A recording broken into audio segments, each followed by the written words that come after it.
Hi mga dear! Welcome sa Payo Center. We have ears that listen and heart that speaks. Dito pinag-uusapan natin ang usaping totoo, pamilya, pera, pananampalataya, pag-ibig, pagsubok, kultura, hinanakit, at usaping paglago. Kwentuhan lang to pero galing sa puso.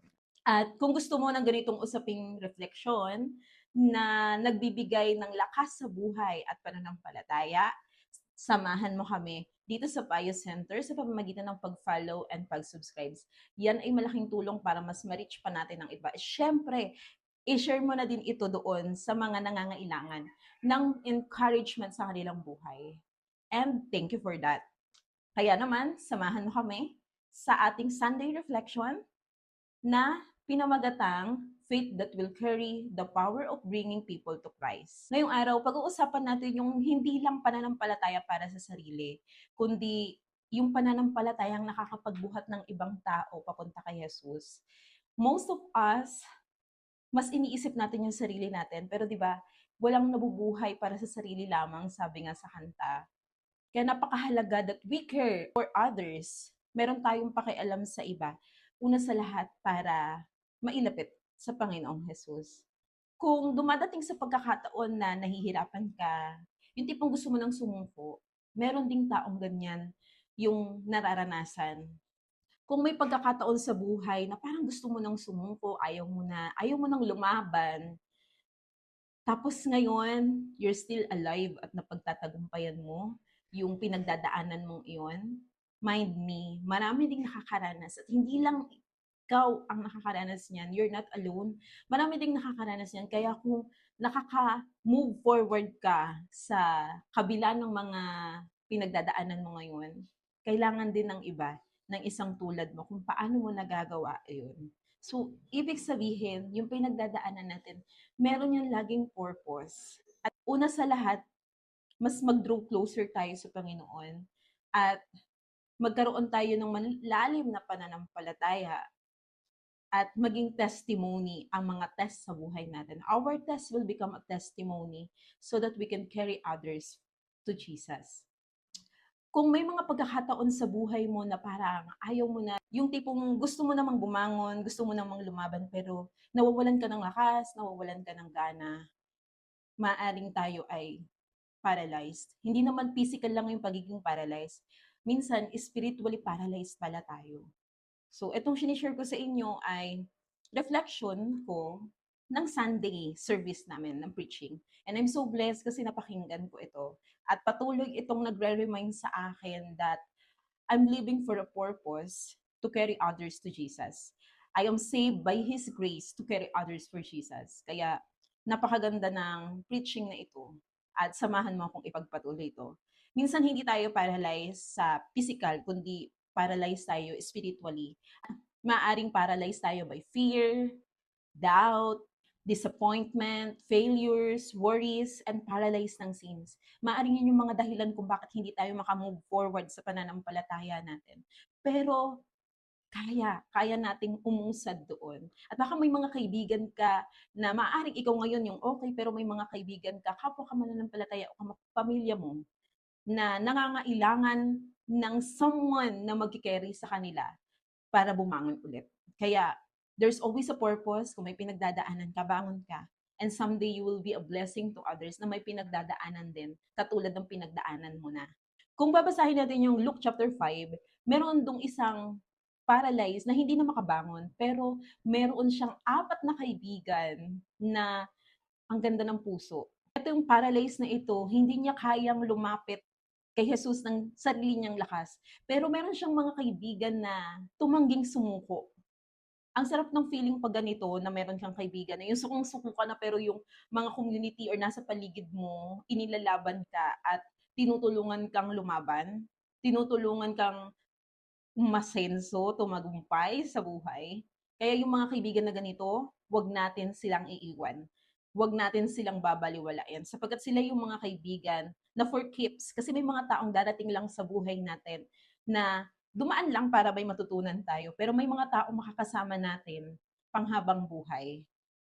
Kaya let's cherish all those people na nakakapag-add up sa spiritual life natin, sa mental health natin, sa emotions natin, nakakapag-add up in a good way.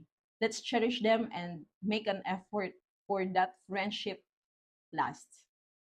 At ituloy natin doon sa kwento, yung paralyzed ay hindi niya talaga kayang lumapit ng mag-isa. Paralyzed nga, hindi siya makalakad, hindi siya makagalaw. Pero yung mga kaibigan niya ang gumawa ng paraan para mailapit siya kay Jesus. Itong kwento na ito, hindi lang siya basta kwento, kundi ito ay may inspiration na maihahatid sa atin. Biruin mo, imagine mo ikaw yung paralyzed, tapos may apat na kaibigan ka. Sa panahon ni Jesus Christ, kilalang kilala si Jesus Christ na nagpapagaling.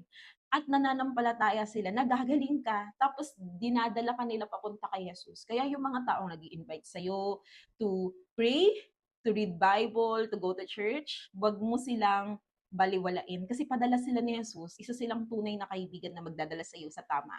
Higit sa lahat, magdadala sa iyo sa relasyon kay Jesus na nagbubunga ng buhay na walang hanggan. Kaya naman, nakaka-amaze itong apat na kaibigan na ito na hindi sinukuan yung kaibigan nilang paralyzed na ilapit kay Jesus. Imagine, that time, hindi sila makalapit kasi sobrang daming taong nakapalibot kay Jesus.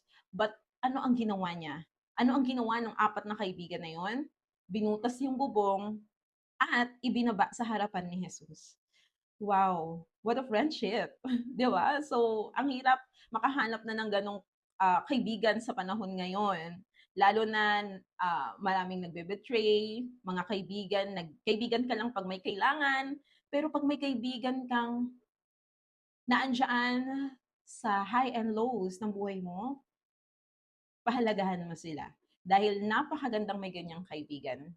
At yung kwento ng paralyzed na ito, hindi lang siya tungkol sa healing, ito ay tungkol sa faith, tungkol sa friendship, persistence, and forgiveness.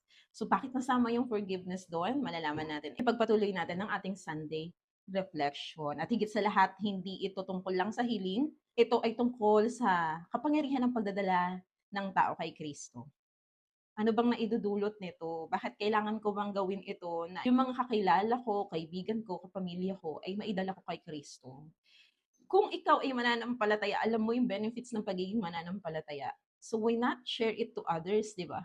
I-share natin yung experience natin ng kalayaan, ng peace of mind kapag sobrang gulo, tapos alam mong may Kristo ka, alam mong may Lord ka, may Panginoon ka, may Diyos ka, grabe yung dulot nun. Napakaganda.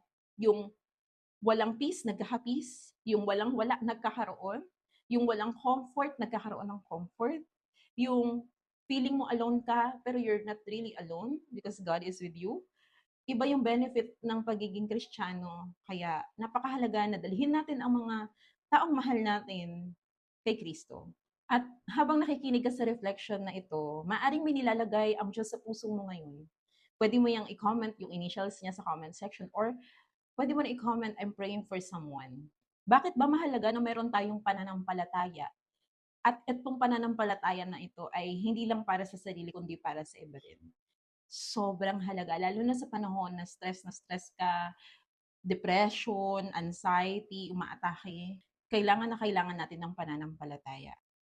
And why? Makikita natin sa kwento ng apat na magkaibigan na dinala yung kanilang kaibigan na paralisado kay Jesus. Malalaman natin gaano kahalaga ang faith. Number one, true faith moves. Hindi sapat na sabihin natin Kristiyano tayo, hindi sapat na laging, sisimba lang ako tuwing Sunday, hindi sapat na alam lang natin ang Bible. Ang totoong pananampalataya may pagkilos, may gawa. Sabi nga, faith without work is dead. Yung 4 friends na yun, hindi nila sinabing pag-pray kita, okay lang yan, balang araw gagaling ka din. Hindi sila natatapos sa ganun. Yung faith nila, yun yung nagpa-move sila. May mangyayari, gagaling ka. May ginawa sila. Binuhat nila yung kaibigan nila papunta kay Kristo. At maraming tao rin ngayon ang nangangailangan ng tulong. Maaring hindi man may sakit physically pero spiritually may sakit. Maaring natatalo ng takot, natatalo ng pagsubok, pero ikaw na malakas ngayon, I encourage, puntahan mo yun, kausapin, at tulungan na bumangon ulit, pabalik sa Panginoon. Maaaring yung taong ito na ine-impress sa'yo ni Lord ngayon, maaaring natatalo ng takot, ng pagsubok, nawawalan ng pag-asa, nalululong sa maling gawain, O kaya naman ito yung mga taong sobra ng abala sa buhay na nawawalan na ng oras sa Diyos. Let's stop them. Tayo yung maging apat na kaibigan na inilalapit ulit yung tao sa Panginoon. Baka ikaw yung gustong gamitin ng Panginoon para tulungan sila. You are called to carry others for Jesus. God is calling you to carry people. Carry them with prayer, carry them with encouragement, carry them through compassion, at higit sa lahat, carry them to Jesus. Minsan ikaw pala yung sagot ng Diyos sa taong nananalangin sa panahon ng kanilang kahinaan. And dito, sa apat na kaibigan, pinakita faith refuses to quit. Pwede naman na daming tao, tigil na tayo, huwag na nating ilapit ito, uwi na tayo, wala nang pag-asa. Pero hindi tumigil yung apat na kaibigan ng paralyzed. Binutas talaga nila yung bubong para sa kaibigan nila, para mailapit kay Kristo. Galing, di ba? Ang ganda nung ganitong kaibigan. Baka kung tayo yon, sinabi na lang natin na balik na lang tayo, baka hindi pa time. Pero yung apat na magkakaibigan, hindi sila sumuko. Gumawa sila ng paraan. Umakyat sila sa bubong, binutas ito at ibinaba ang kaibigan nila sa harapan ni Jesus. Ganyan ang tunay na pananampalataya. Hindi sumusuko. Hindi basta bumibigay. Ganito ang tunay na pananampalataya. Hindi sumusuko kapag may hadlang. Minsan, isang unanswered prayer lang, ayaw na natin mag-pray ulit. Minsan, isang failure lang sa negosyo, kaya sa exam, isang disappointment, ayaw na natin ituloy. Ayaw na natin at tumitigil na lang tayo basta. Pero hindi kasi yun yung pananampalataya. Ang totoong pananampalataya, it leads us not to quit. Kaya kung quitting ka na ngayon, alam mo na kung ano ang kailangan mong palakasin. Yun ay ang pananampalataya mo. At tandaan mo, faith is not quitting. At sinabi nga doon ng preacher, yung faith, ang ganda ng sinabi niya na yun actually. Gustong gusto ko yun. Faith means pray again, trusting again, believing again, and serving again. Kapag sarado na yung pinto, susuko ka na lang ba? Baka yung pang 10 pinto, yun pala yung para sa'yo. Nasa pang-siyam ka na, isang step na lang, isang door na lang, tumigil ka pa. Kaya I encourage everyone na nakikinig ngayon, huwag mong susukuan ang mga bagay sa buhay mo na kalooban ng Panginoon. Kasi kung para sa'yo, darating at darating yung time na may magbubukas ding pinto na para sa'yo. Kaya don't quit, have faith. Sabi nga doon, kapag sarado ang pinto, huwag agad sumuko. Baka may rooftop na nakalaan para sa'yo. Kasi minsan limitado lang tayo sa kung ano yung nakikita natin. Pero yung prepare pala ni Lord, more than pa sa inaasahan natin. Kaya I encourage everyone na huwag kayong susuko, huwag tayong sumuko, lalo na sa panahon na mahirap. More na mas mahirap yung sitwasyon, the more na lumapit tayo at magkaroon ng pananampalataya sa ating Panginoong Jesus. Kasi doon masusubok na meron tayong totoong pananampalataya. Ang totoong pananampalataya, hindi sumusuko. Minsan kailangan lang natin ng paalala na sa laban ng buhay, hindi tayo nag-iisa. Maaaring may binigay ang Diyos na mga taong nasa paligid mo to help you. And personally, si Lord mismo, yung ako, na-experience ko, may mga taong hindi makakatulong sa akin, pero si Lord, never akong iiwan. Diba? Kaya kung nakakatulong itong video na ito sa'yo, nagkakaroon ka ng encouragement, help us to like and share this video. And i-follow mo yung Payo Center sa lahat ng social media account. We have Facebook page, YouTube, and TikTok. Even sa Spotify, you can follow us and support this channel and support this platform para mas ma-share pa natin yung mga faith na nagpapalakas, mga words of wisdom na nakakapag-encourage. And Payo Center can offer more. Kaya supportahan mo ang aming platform na ito. Maraming salamat if you do so. Share it to your friends. Salamat. Next, a visible faith. Yung faith na hindi itinatago. Actually, yung faith visible talaga siya. Pag mayroon kang pananampalataya, kitang-kita yun. At kung wala ka namang pananampalataya, kitang-kita din yun. Imagine yung ubas at saka yung pasas. Kapag may pananampalataya ka, yung mukha mo mukhang ubas, fresh na fresh. Pero pag wala kang pananampalataya, konting pagsubok kang nagmumukhang pasas, kulo-kulubot. So gano'n, napaka-visible ng pananampalataya. Sabi dun sa verse, when Jesus saw their faith. So papansin natin na hindi lang narinig ni Jesus yung pananampalataya, nakita niya pa. Because faith is visible. Nakikita ito sa pamamagitan ng pagtitiyaga, pagiging persistent, sa pagpapatuloy kahit na mahirap, pagpapatuloy na maglingkod kahit na nahihirapan na, at sa pagsunod. Kapag patuloy kang nananampalataya sa Diyos kahit na may problema, nakikita iyon ng mga tao. Higit sa lahat, nakikita iyon ni Jesus. Nothing done in faith is ever unnoticed by God. Ang bawat sakripisyo mo, bawat panalangin mo, ang bawat pagluha mo, nakikita yun lahat ng Panginoon. At hindi iyon walang kabuluhan. Precious yan lahat sa Panginoon. Kaya kung magpapabibo lang din naman tayo, sa mata ng Panginoon tayo magpabibo. Yung tipong kahit nahirapan ka, may pananampalataya ka, kahit na mahirap na yung sitwasyon, sumusunod ka pa din sa Kanya, yun yung the best. Napiplease natin ang Panginoon sa ganong bagay. At napapatunayan at nakikita yung faith natin may ebidensya. Gusto ko yun. At gusto yun ng Panginoon. From the word carry, shiner ng preacher sa church, binigyan niya ng meaning yung word na carry, C4, compassion that acts. Nakita ng apat na kaibigan yung sitwasyon ng kaibigan nila at hindi sila naging spectator, hindi sila nag-observe lang. They became participants sa miracle na ginawa ng Diyos. 'Di ba ang ganda nun? Yung maging kabahagi ka ng gagawin ng Diyos para sa ibang tao. That's why I know that's my purpose. And I know purpose din yun ng buhay mo. Lalo na kung nagkaroon ka ng relasyon sa Panginoon, that relationship will be a living testimony to carry others. Ang compassion, hindi lang siya yung awa. Compassion takes action. Kung may nasugatan, tulungang gumaling. Kung may nadapa, tulungang bumangon. Kung may nalulugmok, palakasin. Kung may nalalayo pa unti-unti sa Diyos, or may mahuhulog na sa bangin, akayin pabalik sa Diyos. Yun yung compassion. Ang totoong compassion, mayroong galaw, may kilos, may pananampalataya na tulungan ang iba, hindi lang ang sarili niya. A is for access through persistence. Faith finds a way where circumstances say impossible. Hindi naging dahilan yung crowd para huminto sila. Hindi naging dahilan yung sitwasyon para bumalik sila at hindi na lang tumuloy papalapit kay Jesus. Hindi rin naging dahilan yung hirap para umatras sila. Bagkus gumawa sila ng paraan. Naging persistent sila. May magagawa tayo. So kung hindi nila makita ang pinto, sa roof sila pumunta. What a faith and what compassion it is.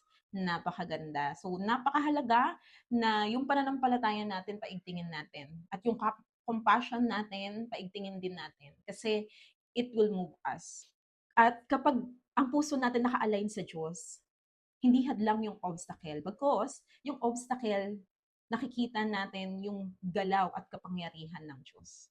Yung obstacle, nagiging opportunity siya para makita ang kapangyarihan ng Diyos.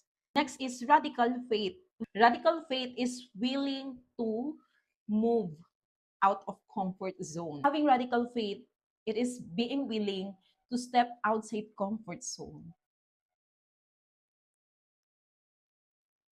Kasi madali kayang sumunod sa Diyos kapag maayos ang lahat, perfect ang lahat, magaan ang lahat. Pero yung pananampalataya na magmo-move sa'yo out of your comfort zone, katulad ng apat na magkakaibigan, ang hirap kayang umakyat sa bubong na meron kang bitbit na paralisado.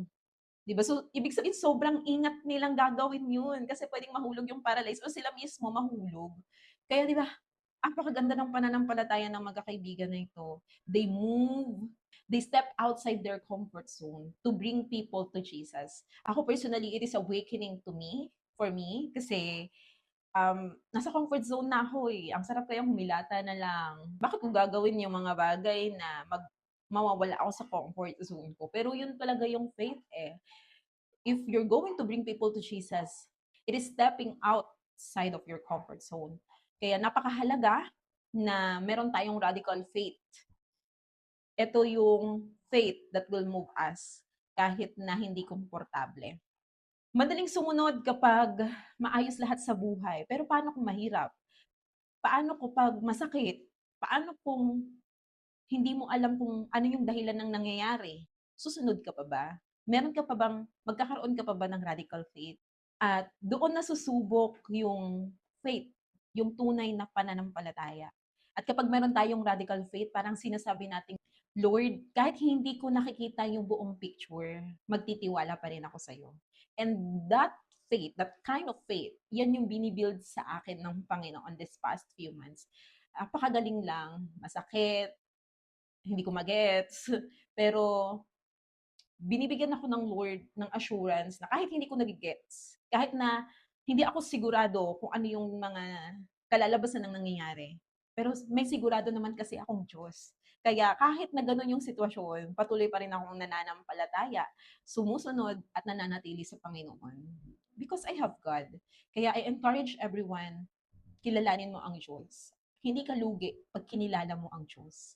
Hindi ka lugi pag nagkaroon ka ng malalim na relasyon sa Diyos. Bagkos, you are super winner kapag mayroon kang relasyon sa Diyos. Kasi ako, I experienced personally, napaka-depressing ng nangyayari sa akin for the past few months because I have God. Nakakapagpatuloy ako. At ang ganda ng nangyayari, kinalalabasan ng parte ng storya ng buhay ko. Because I have God. Kung ako lang, sabi ko nga, kung ako lang, Lord, paano na ako? Kung ako lang, Lord, for sure, marami akong magagawang mga bagay na mali at mas magdudulot pa ng maling resulta sa buhay ko. And thank God for that faith. That faith na binild sa akin ng Panginoon, I take my actions na sumunod. Kasi si Lord sasabihin naman, oh, have faith, do this, do that. Nasa atin naman yung pagsunod.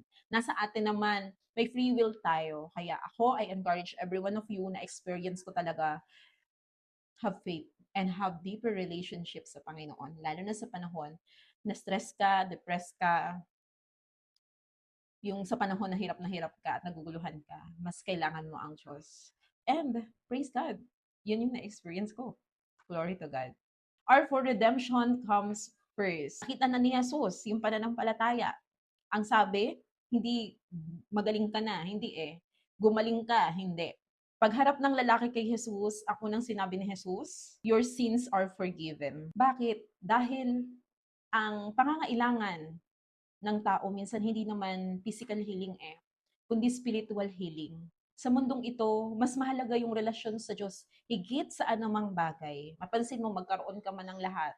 Maging super billionaire ka man, pero kung wala kang Diyos sa buhay mo, wala kang kakontentuhan, walang kapayapaan. Kaya napakahalaga na meron tayong relasyon sa Diyos. In that story, napapakita sa atin yung forgiveness restores us completely. Binibigyan tayo nito ng bagong simula. Yung pagpapatawad ng Panginoon, mayroong bagong simula sa atin ito. Kaya doon sa paralyzed na yun ang unang sinabi, pinapatawad yung kasalanan niya. Baka meron tayong sitwasyon sa buhay na ang dahilan pala ay kasalanan. Yung mga maling actions pala natin, mga maling habit na kailangan nating ayusin, kailangan nating baguhin, at kailangan nating pagsisihan. Baka yun yung mga dahilan kung bakit hindi tayo nakakausad o kung bakit puro mali yung nangyayari. Minsan i-examine din natin yung sarili natin, baka kasi may kasalanan tayong paulit-ulit na ginagawa kung bakit hindi tayo gumagaling, hindi umaayos ang buhay natin. And ano man yan, ano mang kasalanan yan, God can forgive everything. Everything na ginawa mo at nagawa mo, God can forgive you. Lapit ka lang sa Kanya, ask for repentance, and amazingly, maraming mangyayaring maganda kasunod ng paghingi mo ng tawad ng taos sa puso. And why for yielded to Jesus? Ang tunay na pananampalataya ay ang pagkakaroon ng attitude na pagsuko kay Jesus. Hindi pagsuko sa problema, kundi pagsuko ng problema kay Jesus. Huwag mo sukuan yung problema. If God is with you, who can be against you?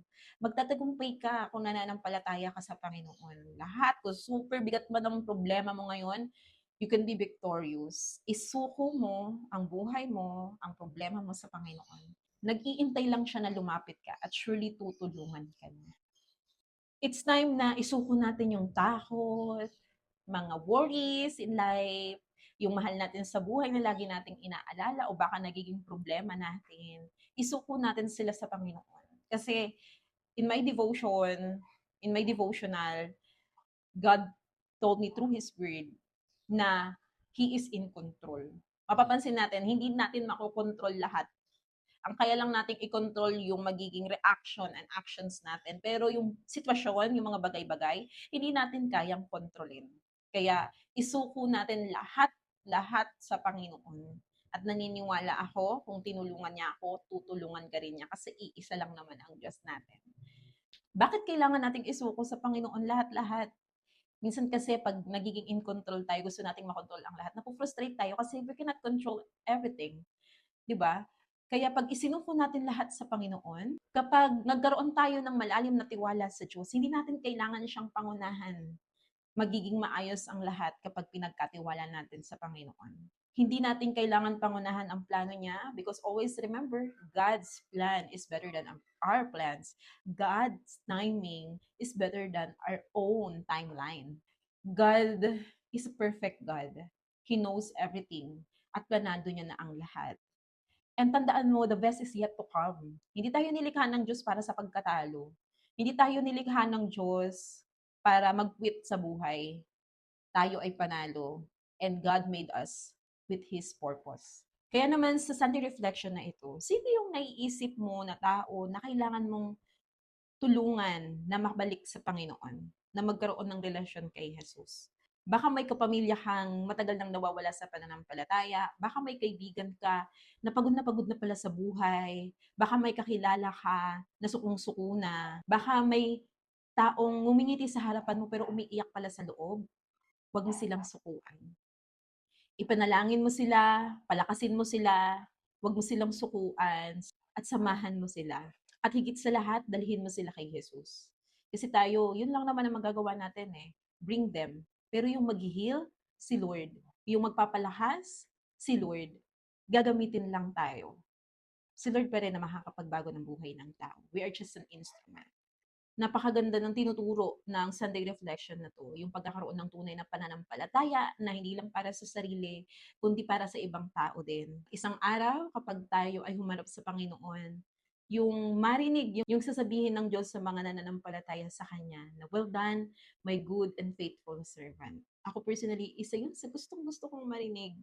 Tapos gustong-gusto ko siyang makita face to face. Yun yung pinaka-rewarding ng paglilingkod ko sa Panginoon.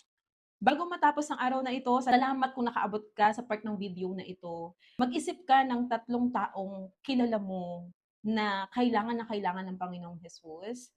Lista mo yung pangalan nila, ipanalangin mo sila, kamustahin, i-message, at yayain sa simbahan, yayain sa relasyon sa Panginoon. Dahil habang tayo ay nabubuhay, meron tayong misyon sa Panginoon. Meron tayong misyon para sa ibang tao. May misyon tayong lahat to keep bringing people to Jesus. At baka ikaw yung daan para bumalik ulit sila kay Lord. At katulad dun sa 4 na magkakaibigan na naging daan sa himala ng buhay ng paralisado nilang kaibigan. Baka ikaw yung gamitin ng Diyos sa himala ng mga tao. At baka ikaw yung gamitin ni Lord sa mga answered prayer ng isang taong nanghihina. At kung hindi ka pa bahagi ng Fire Center family, you can like, share, and subscribe this video, this channel, para mas marami pa tayong mapag-usapan patungkol sa paglago ng pananampalataya. At napakaganda ng mga topic pa dito sa ating Payo Center. Marami pa tayong mapagkakwentuhan na kwentong nagbibigay ng pag-asa at naglalapit sa atin sa Diyos. At dito sa Payo Center, pinag-uusapan din natin ang mga hindi lang problema, hinanakit sa buhay, pati na rin kultura, pera, pag-ibig, usapang pag-ibig, at mga tanong ng kabataan. Meron din tayong mga series ng tanong ng kabataan. If ikaw ay kabataan or kahit feeling youth na gusto mong makiupo sa ating upuan ng Payo Center bilang maging tanong troopers, ayan, pwede mo akong i-message or i-chat para sa mga tanong na nangangailangan ng kasagutan dyan sa isip mo. At bago tayo magtapos sa video na ito, gusto ko lang tanungin, sino ang dadalhin mo kay Jesus ngayong linggo? Maaaring ito ay pamilya mo, kaibigan, kamag-anak, kasamahan sa trabaho, pwede rin kaaway, kapitbahay, o mga kaklase sa mga nag-aaral dyan, o isang taong tahimik lang pero may pinagdadaanan pala. Maraming salamat dear sa pagsama mo sa ating Sunday Reflection. Malaking tulong kung i-share mo ito doon sa mga taong nangangailangan din marinig ang mga napapakinggan mo dito sa ating Payo Center. At kung may gusto kang pag-usapan, may mga tanong ka, mag-comment ka lang o mag-message sa ating Payo Center account at kami ay sasagot sa iyo. Hanggang sa susunod ng ating Sunday Reflection at kwentuhan mula sa puso, dito lang sa Payo Center, we have ears that listen and heart that speaks. God bless.